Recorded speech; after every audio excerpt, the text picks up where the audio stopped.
The story begins with John, who is being taken to a high-security Level 6 prison. There was a time when John worked in the country's special forces, and now he has arrived at this prison as an inmate.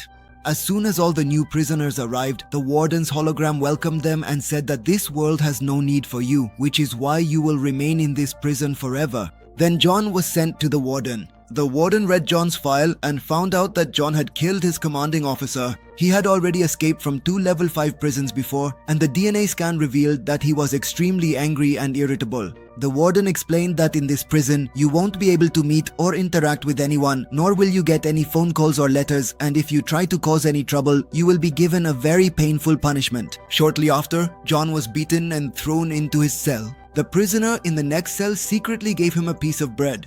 Meanwhile, the warden had seen all of this through the security camera. In the evening, John saw a man being taken away while screaming. His cellmate told him that he was being sent to Absalom. It's an island where prisoners who misbehave are sent. John's cellmate kept on talking about something or the other, so John, annoyed, told him to be quiet. The next morning, when John woke up, he saw that his cellmate was missing. Then he was taken to a room where all the prisoners were watching the scene. The warden said that distributing food in this prison is a crime and punishment must be given for it. Soon, a metal frame rotated and John's cellmate appeared, whom the warden struck with an electric weapon. Now John was told to hit him 10 times with the same electric weapon. I've hit him once, the remaining 9 times are up to you. But John refused to do it. The warden threatened that if you don't do it, he will be killed. I'll shoot him right in front of your eyes. John picked up the taser, that is the electric shock weapon, and tried to take the warden hostage, but the guards surrounded him and beat him badly. A few hours later, John was sent to Absalom by helicopter. The guards threw him out without saying a word and left in the helicopter. John saw that some rats had crawled onto him, but he quickly brushed them off. He was in the middle of the jungle, and animal sounds could be heard from all around. John started running, and then saw that some people were also running through the jungle around him. They were members of the Outsiders tribe, who immediately surrounded him and caught him. John was captured and taken to the place where outsiders were kept. People tried to steal his clothes, but the leader, Merrick, stopped them by showing his gun. John lay in jail for a few hours, then met Merrick. Merrick was a very straightforward man. He said, "Think of this as a long vacation that might never end. This village is an old island resort, and all the people here are prisoners who have been sent from jail. On this island, every task was a challenge for the body. Merrick said that we have to see how much strength you have inside you." After that, John was taken to the pool to fight with a man named Ralph. And at the same time, he was handed a blade. Ralph showed off his strength by breaking a statue, but John wasn't particularly impressed. He threw his blade and struck Ralph in the chest, after which Ralph fell into the water from there. At this, Merrick happily congratulated John, but John didn't pay much attention to him, stole his weapon and pushed Merrick into the water as well. Now John walked through the crowd showing off his gun, but the gun wasn't even working. He ran into the jungle with people chasing after him to catch him. He quickly hid behind a tree and, seizing the opportunity, caught a man. He came up from behind, broke his neck and stole his weapons too. Then, while running, he suddenly fell off a mountain and injured his leg. Somehow, he managed to tend to his wound, but just then, an outsider came up to fight him. But John had served in the special forces. He killed him with ease. Even now, members of the outsider tribe were chasing John. By mistake, John activated a trap, causing a large log to fall on him, killing the outsider who was following behind. A man named Scab shot an arrow at John's leg, but John kept running. The outsiders surrounded him at the top of the mountain and started attacking him with arrows. But somehow John managed to escape by jumping into the water. Soon, he reached the Insiders gang. They saved his life and took very good care of him in the village. This information reached the warden in the prison. When John woke up, he was surprised to see the discipline there. While wandering around, he tried to enter a building, but 2 men named Hawkins and Skull stopped him.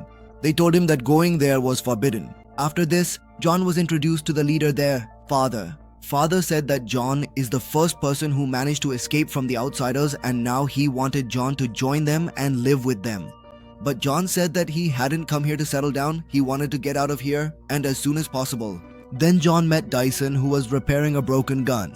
John gave him some ideas on how to fix it, and in the course of their conversation, they became somewhat friendly. A little while later, Dyson and Hawkins took John to the watchtower and told him to stay there, warning him not to try to escape. There are many dangers on this island. On top of that, there are 600 outsiders, while we, the insiders, are only 98. Their numbers are 6 times greater than ours, so we can't even fight them. There were cameras everywhere on that island, so even helicopters could arrive there within minutes. Later, John went to see Tom, the doctor there. Tom handed him a medicine made from wild herbs and told him to apply it to his wound. He also told John that it was very important to keep it clean. There are no medicines here, so it could become septic. As soon as John stepped outside, he saw that Casey was following him. Casey just wants to meet the person who escaped from Merrick. John said, "Leave me alone," and went off to a corner of the mountain. He threw a box into the water. The waves were so strong that the box broke apart immediately, which clearly meant that he couldn't escape from there by swimming. Soon Casey came to him and told him that there were sharks here, so don't even think about swimming across. That night, John saw a procession carrying supplies heading towards the seashore. He quietly followed behind, but Hawkins caught him and punched him. Hawkins told him to stay quiet, but John took revenge by punching him and returned to the village. The next morning at breakfast, John asked Casey about his crime, saying, "What did you do to end up in here?" Casey said that he had helped a mafia boss kidnap 2 children. "But I never intended to kill them. That bastard gangster killed them. That's how I ended up in here too." Just then, a helicopter flew overhead. Casey explained that supplies are brought to the island twice a month. Food, drinks, all that stuff.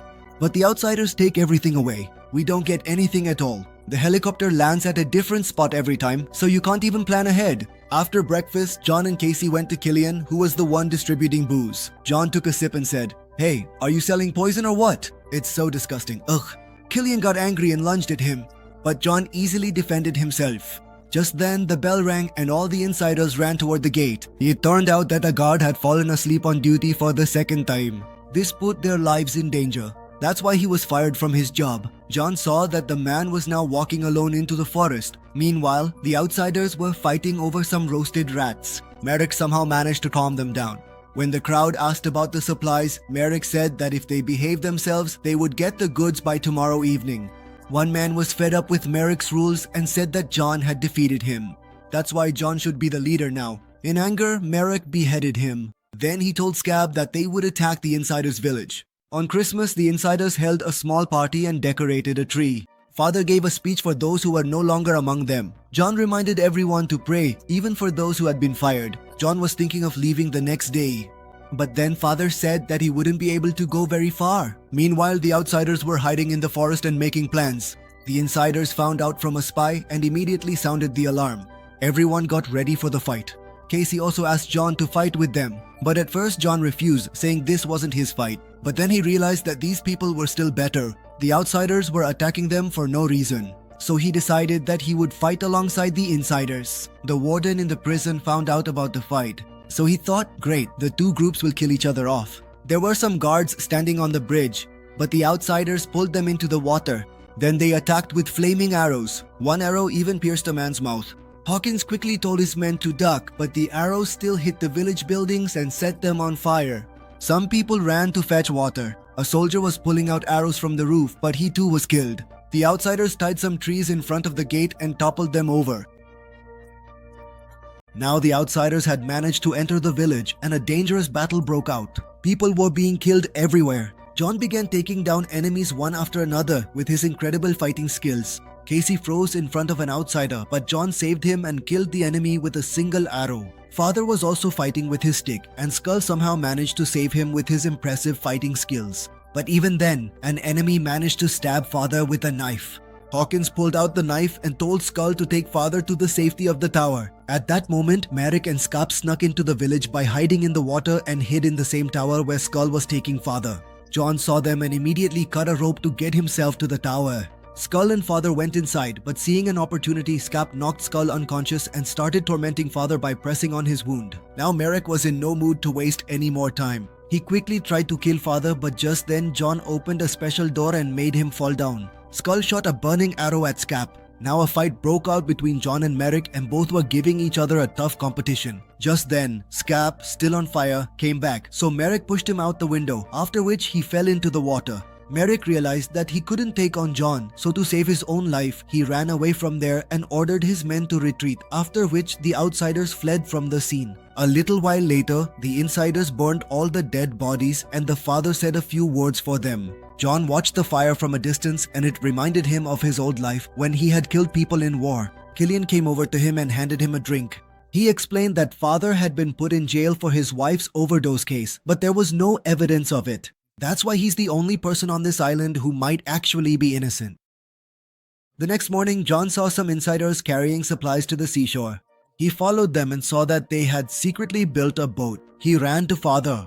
Father explained that those people had been planning to escape for a while. The boat was designed by Diasat and it had a cooling system inside which could evade radar detection. But some other sensors detected the boat and helicopters immediately arrived to surround them. They even fired at the group watching, but the insiders managed to survive by hiding behind the rocks. After this, father said that Warden must have a spy, someone who is hiding among them. John said that he would go on the next boat, but Hawkins and father told him that many people have been waiting for years, so John should also wait for his turn. A few days later, John went to Diasat. Diasat was building a new boat. John asked if he would go on this boat, but Diasat refused. He explained that 30 years ago, he had built a very dangerous bomb for money. That bomb killed 50 people. He didn't want to do anything like that again, so as punishment, he would spend the rest of his life on this island. John noticed that Diasat had some old Chevy engines, but its distributor is missing. Then John went to father and made a proposal. He would bring the missing engine part from Merrick's camp, and in return, he and Casey would have to be sent on the next boat. Father agreed, but set a condition. Merrick's people would have to be told about the island so that everyone could be saved. As soon as he stepped outside, John met Hawkins. He gave John a map that showed a completely safe route to Merrick's camp. Dysart gave him some bombs. Casey also wanted to come along, but John pushed him away and explained that it was far too dangerous there. You'll just be a burden on me for no reason. Meanwhile, Merrick told his men that he had killed all the gang leaders. He said he had cut off all their heads and thrown them on the ground, and now there would be no more infighting or conflict among them. A few hours later, John reached the outsider camp and was shocked to see that Casey had secretly followed him. Suddenly, Casey stepped into a trap and was left hanging upside down from a tree. Before John could save him, the outsiders caught Casey and took him to the village. The crowd was laughing as Merrick taunted Casey, and everyone else started saying to tie shards of glass around his neck for fun. John took advantage of the opportunity, sneaked inside, and then killed the guard on the stairs. He also found the engine part and with Rushdie's help climbed up a tower. There he took out 2 more guards. Then he saw through the window that Casey was being tortured. John threw a bomb inside the building, causing a loud explosion. Everyone started searching for the intruder inside. John ran and freed Casey from the torture device, but Merrick had already figured out his plan. Both of them were caught and thrown into the pool and were told to attack each other or else both would be killed. Whoever survives between you will be set free. Casey pretended he was going to attack John, but when he got close, he told John that the insiders need you, not me. Finish me off. But John refused to kill his friend. Then Casey quickly moved toward him and was killed by the spear John was holding. But Merrick went back on his word. He set up a machine to kill John, but just then, a spy among the outsiders took him down. The spy told John to return to the village and inform father that Merrick is gathering all the gangs to launch another attack. Now John hurried back to the village as quickly as possible. He gave the distributor to Dysart and told him to work quickly. Then he told everyone about the impending attack. He saw that father was lying sick in bed. John said that they didn't have enough weapons or security to win this fight. That's why it would be better to leave this village. Hawkins got angry because this had now become their home. But father explained to him that John was absolutely right. He told Hawkins to quickly make a plan to escape from this place. In the morning, everyone was working together to evacuate the entire place, but father was still in bed. He told John the truth that he had a dangerous disease and without treatment he would die within a month. No one else knows about this. Only Hawkins was a little suspicious. Father wanted John to take his place, but John refused. He didn't want to stay on the island. He wanted to escape from there. That's why father gave him his diary in which the whole truth was written. He told John to find someone who could rescue the prisoners. After that, John went to Dysart. The boat was completely ready. When they tested it, seeing the fire reminded John of his old war and he walked away troubled. At night, John told father the truth about how his boss had forced him to kill thousands of people in the war. The government also covered all of this up. When John tried to tell the truth, no one listened. That's why he deliberately killed his boss to take revenge. In the morning, John saw that their informant's severed head was mounted on a spear. The warden was watching everything on camera. The outsiders sneaked into the village but found it completely empty. They started celebrating their victory with joy. Then John was seen on a tower and he had a big gun with him. He fired a shot and there was a huge explosion that killed most of the enemies. At that moment, the hidden insiders also came out and now their numbers were greater than the outsiders, so all the outsiders ran away in fear. Father came out of his room and went to the tower to see the result of the fight. Merrick also arrived and immediately killed Skull. Then he started fighting with John. There was an intense battle between the two, and this time John was overpowering Merrick. Then Merrick hung John over the edge of the tower. Just as Merrick was about to kill John, Father grabbed him from behind. But Merrick turned around and stabbed Father, killing him.